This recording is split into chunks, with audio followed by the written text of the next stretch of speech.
ఓర్పు కోల్పోవటం వల్ల తెచ్చుకునే దరిద్రాలు ఇవన్నీ కూడా.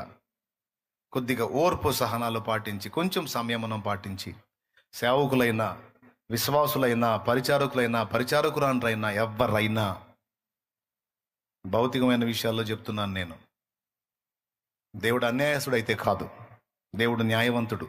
తనకు మొర్రపెట్టి తన వైపు ఓపికతో చూసేవారికి తగిన కాలం ముందు తప్పక సహాయం చేయవాడై ఉన్నాడు.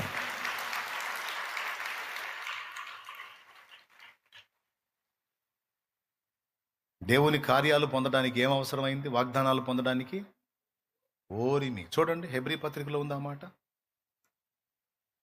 హెబ్రీ పత్రికలో చెప్తాడు స్పష్టంగా. చూడండి ఏం అవసరమై ఉందో.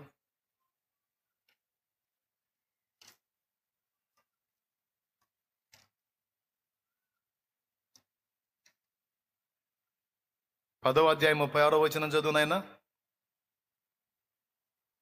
మీరు దేవుని చిత్తమును నెరవేర్చిన వారై వాగ్దానము పొందు నిమిత్తము మీకు ఓరిమి అవసరమై ఉన్నది. ఓరిమి అంటే ఓర్పయ్యా. మళ్ళీ ఒకసారి చదువు నాన్న, మన వాళ్ళకి ఎక్కదో ఒక పట్టాన.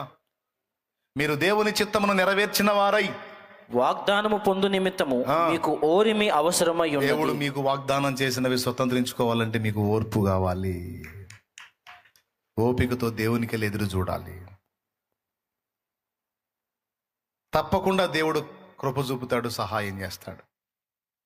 చెప్పండి, నీ అప్పుల విషయంలో దేవుడు సాయం చేయలేడా?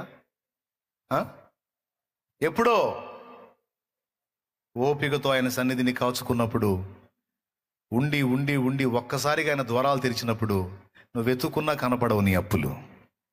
అలా చేశాడు, చాలా మంది జీవితాల్లో చేశాడు. నా లైఫ్లో కూడా నేను అనుభవించాను. అందుకే ఇంత ధైర్యంగా చెప్తున్నాను నేను. ఎందుకు కంగారు పడేది? ఎందుకు తిండి తిప్పలు మానుకునే గందరగోళం అయిపోయి బీపీ షుగర్లు తెచ్చుకునేది? సావా బతుకు అనుకునేది ఎందుకు?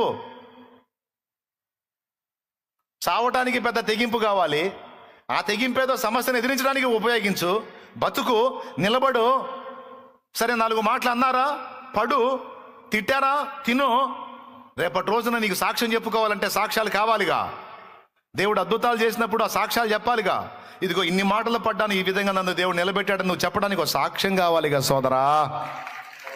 సాక్ష్యం కావాలిగా సోదరా.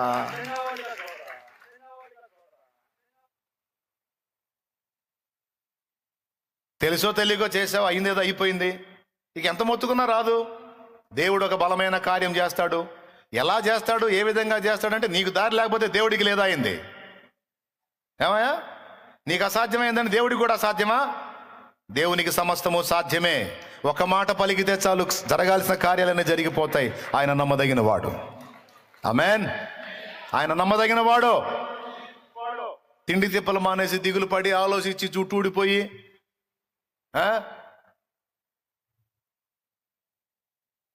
అవసరంలా. నేను దేవునికి వెళ్ళి కాచుకున్నాను, దేవుడు కార్యాల కోసం చూస్తున్నాను. నా తండ్రి ఏదో ఒక విధంగా నాకు దారి చూపిస్తాడు. ఆ నిర్ణయ కాలం వచ్చేంత వరకు నేను ఓపిక పడతాను. నేను ఆత్మహత్య చేసుకోను, నేను ఇంటి వాళ్ళని ఇబ్బంది పెట్టను, బయట వాళ్ళని ఇబ్బంది పెట్టను. నేను బ్రతికే ఉంటాను. నా దేవుడు నా పక్షాన కదిలేంత వరకు ఆయనకే మొర్ర పెడతాను. తిడితే తిట్లు తింటాను, కొడితే దెబ్బలు తింటాను, నా ముఖం మీద ఊస్తే ఊపించుకుంటాను. ఎందుకంటే ఇవన్నీ నాకు సాక్ష్యాలు చేస్తానన్నాడు నా దేవుడు. ఇవన్నీ నాకు సాక్ష్యాలుగా నిలబెడతానన్నాడు నా దేవుడు. నేను ఆ మాట నమ్ముతా, యేసయ్య మాట నమ్ముతా అని పట్టుబట్టాలి. అంతేగాని చచ్చిపోతే పోయిద్ది, ప్రాణం తీసుకుంటే పోయిద్ది, ఈ మాటలు పడలేను, ఈ మాటలు అనుభవించలేను అంటే మరి అద్భుతాలు ఎట్ట చూస్తావు? ఇంకేం విశ్వాసం నీది? ఎదురు చూడాలి. ఎప్పటిదాకా అంటే దేవుడు కదిలిందాక ఎదురు చూడాలి. అది రేపే కావచ్చు, ఎల్లుండే కావచ్చు. ఎవరికి దయ పుట్టిస్తాడో, ఎవరికి ఏ కార్యం చేస్తాడో, ఎవరి హృదయంలో ఏ మమత పుట్టిస్తాడో, ఎటువైపు నుంచి నీకు సహాయం అందిద్దో. చిల్లర చిల్లర అప్పులు కుప్పలు తెప్పలు ఉన్నాయి మాకు ఒకప్పుడు. దేవుణ్ణి నమ్ముకున్నా, మొత్తాన్ని కూర్చోబెట్టి ప్రార్థన చేయండి అని చెప్పా. నా మాట మీద నమ్మకం ఉంటే నేను చెప్పినట్టు మోకాళ్ళేసి ప్రార్థన చేయండి, దేవుడు మనకు డబ్బు సహాయం చేయకపోతే అప్పుడు అడగండి అని ప్రార్థన చేయమని కూర్చోబెట్టా. నా మాటిని కూర్చున్నారు మొత్తం ప్రార్థనలో. దేవుడు దేవల్ల ఎట్లనో కొంచెం సంతోషం మా వాళ్ళని చూసి నాకు. ఎందుకంటే సోదోళ్ళు కాదు, ఆ సోదోళ్ళు కాదు, నా ఫ్యామిలీ చురుకైన వాళ్ళే. ఎందుకంటే మోకాళ్ళు వేశారు కాబట్టి. మోకాళ్ళు వేయకపోతే ఆసోదోళ్ళు లెక్కలో కట్టేవాడు వాళ్ళని కూడా. నా మాటిని మోకాళ్ళు వేసి ప్రార్థన చేయటం మొదలు పెట్టారు. మీరు నమ్మండి నమ్మకపోండి, నేను యథార్థం చెబుతున్నా. ఈ చిలకలూరుపేటలో అప్పుల పాలైపోయి ఇక్కడ నుంచి మేము నరసరావుపేట వెళ్ళి అక్కడ బ్రతుకుతా ఉన్నాం. 100 రూపాయల అప్పు కూడా పుట్టదు మాకు ఇక్కడ. అలాంటిది ఒక తల్లి ఫోన్ చేసింది, దేవుడు ఆమెతో మాట్లాడాడు. మేము రోజు మోకాళ్ళుని పొద్దున సాయంత్రం మధ్యాహ్నం ఖాళీ దొరికినప్పుడల్లా మోకాళ్ళు వేసి ఆ బైబిల్ మధ్యలో పెట్టుకొని ప్రార్థన చేయటం మొదలు పెట్టాం. దేవుని వైపు చుట్టం మొదలు పెట్టాం, దేవునికి మొర్ర పెట్టడం మొదలు పెట్టాం. ఇక్కడ నుంచి ఫోన్ చేసింది మాకు. ఫోన్ చేసింది, ఆ తల్లితో మాట్లాడింది. ఆ తల్లి, ఎందుకు వదిలిపెట్టిపోవాలి ఊరు మీరు? అప్పులైతే ఒక మాట నాకు చెప్పొద్దా? రా, నువ్వు రా, ఎక్కడెక్కడ ఎన్ని అప్పులు ఉన్నాయో లెక్క రాసుకోండి, మొత్తం రాసుకోండి, ఎంత డబ్బు అయితే చెప్పండి, అది మొత్తం నేను తీసుకొస్తా.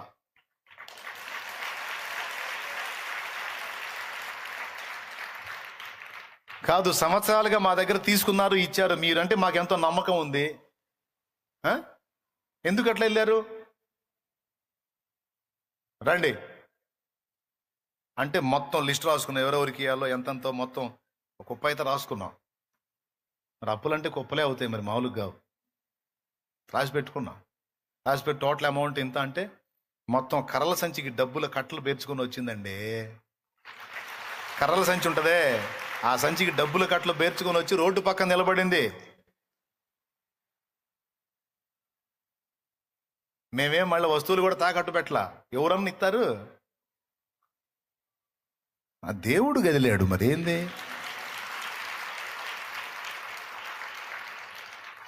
మీలో కొంతమంది అంటుండొచ్చు, ఇప్పుడు నేను ఆ కర్రల సంచి కోసం ఎదురు చూస్తున్నాను అన్నయ్య అని.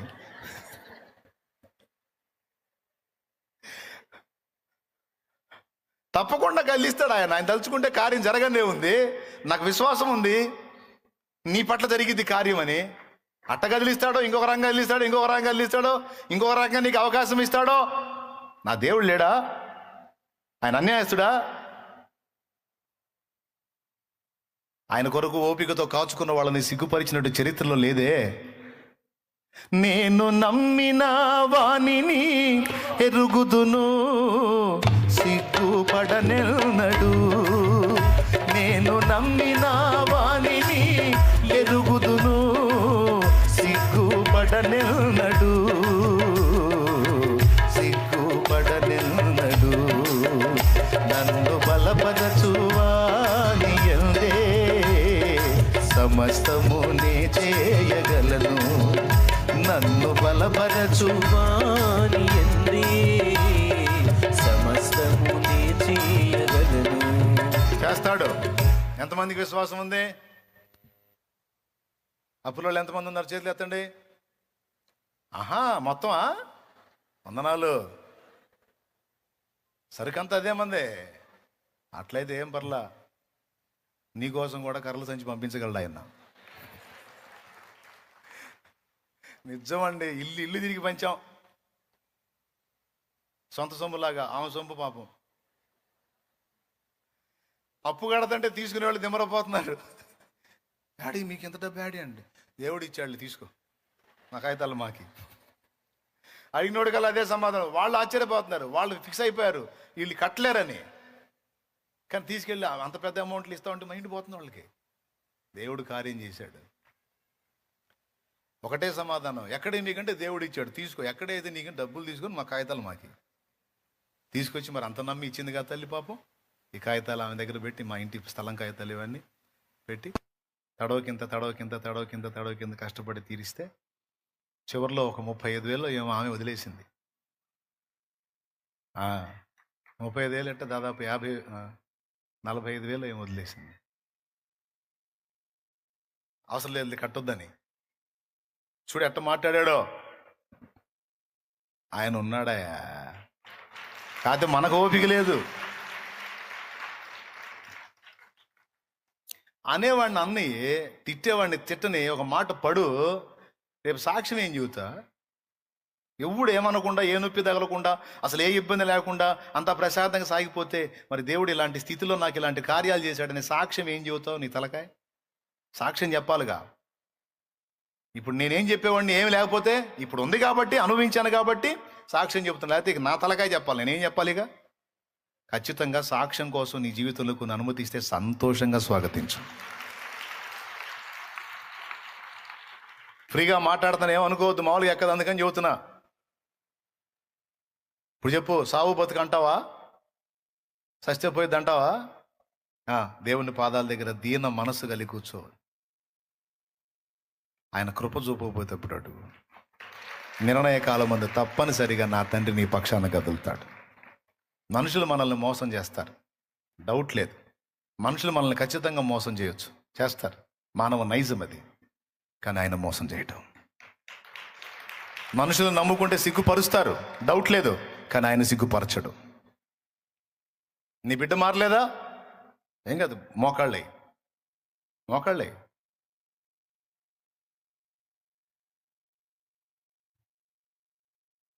వాడిని నీ ముందు పెట్టుకో, వాడి ఫోటో పెట్టు నీ ముందు. రోజు వాడిని దేవుడికి అప్పచెప్పు.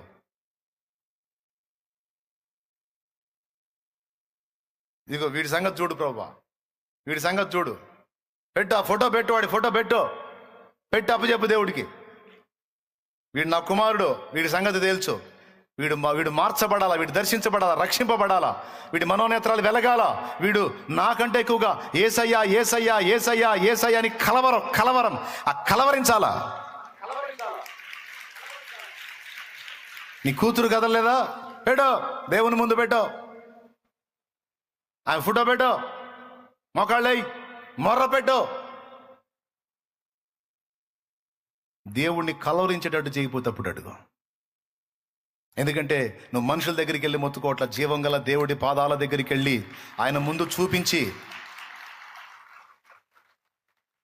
హిజ్కియా రబ్షాకే పంపిన ఉత్తరాన్ని తీసుకెళ్లి దేవుని ముందు చదివినట్టు నీ బిడ్డ ఆనవాళ్ళు దేవుని ముందుకు తీసుకెళ్లి దేవుడికి చెప్పు.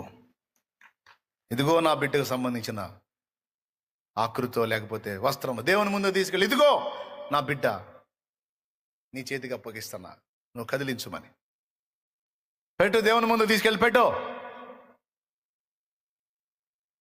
రోజు మొరపెట్టు. వాడిని కదిలించొద్దు, ఆయన కదిలించొద్దు, మొర్రపెట్టు అంతే. నువ్వు గిర్రా గిర్రా గిర్రా గిర్రా గిర్రా తిరిగే వాడే వచ్చి పడతాడు ఆడ. ఏం మంత్రగాడికి మాంత్రికుడికి అంత శక్తి ఉన్నప్పుడు జీవం గల దేవుడికి లేదా అయింది? వీడు ప్రయోగతంతు చేస్తే అవతల మనిషి డ్యామేజ్ అయినప్పుడు మనం దేవుని ముందు ప్రార్థన చేస్తే వాడిని కదిలించడా దేవుడు? దయ్యాల కంటే, దురాత్మల కంటే, సైతాను కంటే బలవంతుడు నా యేసయ్య.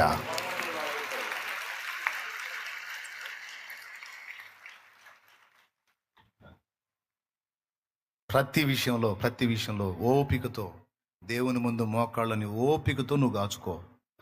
దేవుడు కార్యం జరగకపోతేప్పుడు అడుగు. ఆ ఓపిక లేకనే చాలా మంది ఇబ్బంది పడుతుంది. తొందరపాటు నిర్ణయాలు, తొందరపాటు మాటలు, తొందరపాటు అడుగులు దెబ్బ కొడుతున్నాయి. కాదు, దేవుడు కదిలిందాక కొంచెం ఓర్పు సంయమనం పాటించి మనం దేవుని ముందు కూర్చోవటం అలవరుచుకోవాలి. ఆవేశపడకూడదు. కొంత నేర్పాడు దేవుడు నాకు, లేకపోతే మామూలుగా ఉండేది కదా మన హడావుడి. దేవుడు ఫస్ట్ నుంచి చెప్పుకుంటూ వచ్చాడు, వెయిట్ ఆగురా, తొందరపడగా ఆగునాను అనుకుంటూ వచ్చాడు. దేవుడి కృపలో ఆగుతా వచ్చాను. ఒక్కొక్కటి టైం వచ్చినప్పుడు కార్యాలు చేసుకుంటా, తగిలితే తగలాల్సిన దగ్గరికల్లా తగిలేటట్టు చేశాడు దేవుడు. దేవునికి స్తోత్రం కలుగును గాక. ఆయన తగిలిచ్చాడు. మనం వస్త్రములు చించుకున్న ఏం ప్రయోజనము? ఆవేశపడి. ఎంతమందికి విశ్వాసం కలిగింది? మరి ఓపికతో ఎదురు చూసే మెట్లోకి వస్తారా? తొందరపడతారా? చేస్తాడా చేయడా? భౌతికంగా ఏదైనా సంతాన విషయంలోనైనా నువ్వు దేనికోసం అడుగుతున్నావు దాని విషయంలో ఓపికతో దేవునికి మొర్రపెట్టి ఎదురు చూడు. కొంతమంది పిల్లలు లేరు అని బాధపడతారు. నీకు మంచి మనసు ఉందా?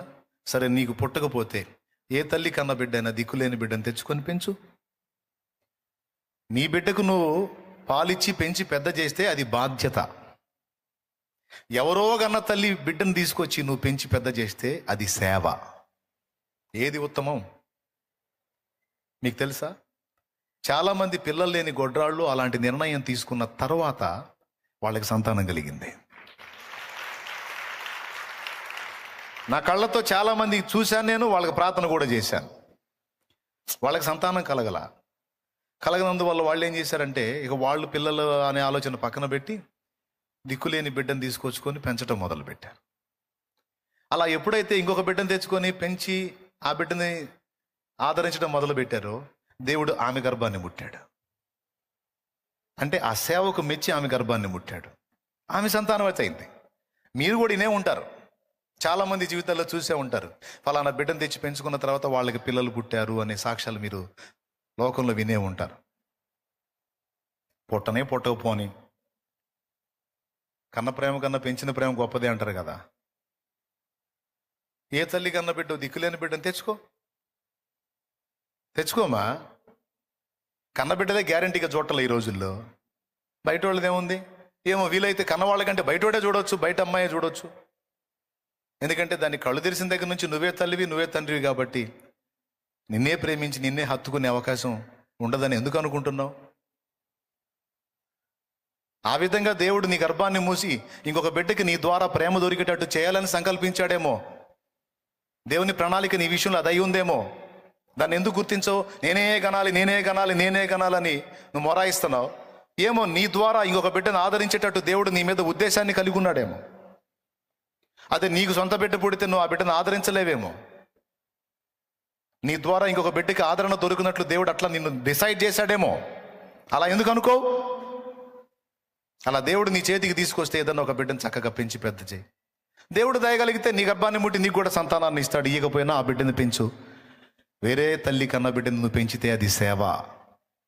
నీ కన్న బిడ్డను నువ్వే పెంచి పెద్ద చేస్తే బాధ్యత గొప్పదా, సేవ గొప్పదా? పెద్దగా చెప్పండి. మైండ్ పనిచేసిన వాళ్ళు మళ్ళీ ఒకసారి చెప్పండి. సేవే గొప్పది కదా. చెయ్యి, ఆ పని చెయ్యి. విశ్వాసంతో ఓపికతో ఎదురు చూడు. లేదు నాకే దేవుడు ఇస్తాడనే విశ్వాసం ఉందా? కూర్చో, దేవుని ముందు ఓపికతో ఎదురు చూడు. తప్పకుండా ఇస్తాడు. సారాకి ఇచ్చినోడు, రెబ్కాకి ఇచ్చినోడు, హన్నాకి ఇచ్చినోడు, రాహేలుకి ఇచ్చినోడు నీకు ఇవ్వడాయండి. ఆయన ఇస్తాడు. ఓపికతో ఆయన పాదాల దగ్గర ఎదురు చూడు. కుటుంబ పరిస్థితుల మార్పు విషయంలో కూడా నిరాశపడద్దు, నిరుత్సాహపడద్దు. ప్రార్థనలు చేస్తున్నా కానీ జవాబు రావట్లేదని కృంగిపోవద్దు. జవాబు దేవుడు ఇచ్చేంత వరకు ప్రార్థన ఆపకూడదు, ఓపిక కోల్పోకూడదు. నీ ఓర్పును చూడని దేవుణ్ణి, నీ ఓపిక, నీ సహనం, నువ్వు కార్యం లేట్ అయినా కూడా విశ్వాసం వదిలిపెట్టకుండా, కార్యం ఆలస్యమైనా కూడా నువ్వు విశ్వాసంతో దేవుని కోసం చూస్తా ఉన్నావు చూడు, తెగ నచ్చుతావు నువ్వు దేవునికి. నీ మొండితనం చూడని దేవుణ్ణి, నీ ఓర్పును చూడని దేవుణ్ణి. అది అన్ని విషయాలలో వర్తిస్తుందండి. ఇది సేవలో కూడా ఇదే వర్తిస్తుంది. సేవ చేయడానికి పూనుకున్నావు, మొర పెడుతున్నావు, మొత్తుకుంటున్నావు, కష్టపడుతున్నావు, ప్రయాసపడుతున్నావు, కొంత ఫలం చూసావు, ఇంకా ఫలం చూడాలని ఆశపడుతున్నావు, కానీ జరగట్లేదు. Don't worry. ఆయన సన్నిధిలో ఓపికతో కాచుకోనుండు. నిర్ణయ కాలం వచ్చినప్పుడు పట్టజాలన్నంత విస్తారమైన ఆత్మల్ని ఆయన సమకూరుస్తాడు. దేవునికి స్తోత్రం కలుగునుగాక. తప్పకుండా కృపనిస్తాడు. ఆఖరి మాట, ఆత్మీయ జీవితంలో కూడా నువ్వు పడతా లెగుస్తా ఉన్నావు. ఓకే, కొంతమందికి ఇది ఒక డౌట్ ఉంటుంది. మరి ఎట్లా నా ఆత్మీయ జీవితం స్థిరంగా లేదు, 4 రోజులు ఆత్మీయంగా బలంగా ఉంటే 5వ రోజు నేను తేడా పడుతున్నాను, మళ్ళీ బలహీన పడుతున్నాను, దేవుని దగ్గర రావాలంటే ముఖం చెల్లట్లా. నేను చెప్తున్నాను నీకు ఒక సలహా. ఓకే, ఆత్మీయ జీవితంలో పడతా లెగుస్తా ఉన్నావు, కానీ నువ్వు పడతా ఉండాలి అని అయితే అనుకోవటం లేదు. స్థిరంగా నిలిచి ఉండాలని అయితే నీ గుండెల్లో ఆశ ఉంది, కానీ నిలవలేక పడుతున్నావు కొన్ని సన్నివేశాల్లో, కొన్ని ఘట్టాల్లో. అయితే దేవుడు దానికి నీకు ఇచ్చే సమాధానం ఏంటంటే, దీన్ని కూడా నువ్వు దేవుని ముందుకు తీసుకెళ్ళు. నువ్వు పడతా లెగుస్తా ఉన్న స్థితిలో దేవునికి దూరం కావాకు. పడతా లెగుస్తా కూడా నువ్వు దేవుని పాదాల దగ్గర కూర్చో. అంటే పడమని చెప్పట్లా నేను. పడతా లెగుస్తా ఉన్న స్థితిలో సాతాను ఏమంటాడంటే, ఏ ముఖం పెట్టుకొని దేవుని దగ్గరికి వెళ్తావు నువ్వు అంటాడు. వాడి మాట వినవాకు. నా దేవుడు నన్ను త్రోసివేడి, నేను ఆయన పాదాల దగ్గరికి వెళ్తాను, ఆయనే నాకు ఆ బలాన్ని ఇస్తాడు, నేను నిలబడతాను.